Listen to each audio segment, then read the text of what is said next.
Встає в синім небі зоря, і ранок тріпоче крильми, росою вже вмилась земля, росинки так схожі слізьми.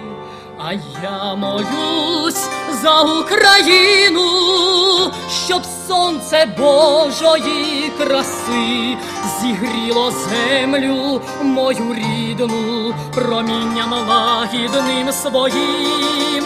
А я молюсь за Україну, щоб сонце Божої любві зігріло землю мою рідну промінням лагідним своїм.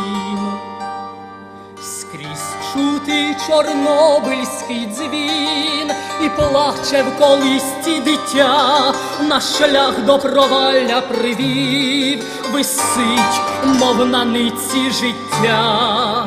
А я молюсь за Україну, щоби всміхнулось немовля, і в кожну мить, в кожну хвилину Творця, щоб славила земля.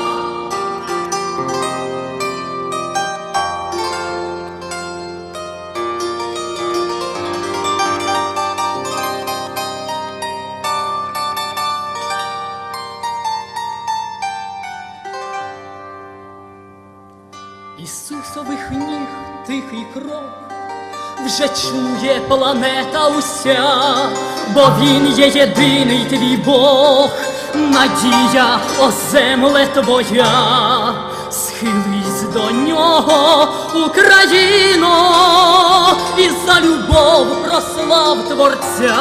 Схились до Нього, ненько рідна, тобі Він дасть нове життя. Схились до Нього, Україно, і за любов прослав Творця.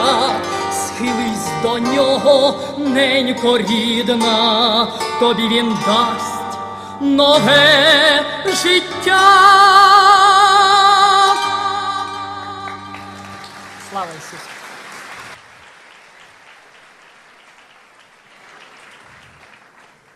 Дякуємо дорогому нашому брату Анатолію Коренівському з Києва за прекрасно виконаний твір, власне, молитву про Україну. Саме під цією назвою християнський світ знає цю пісню.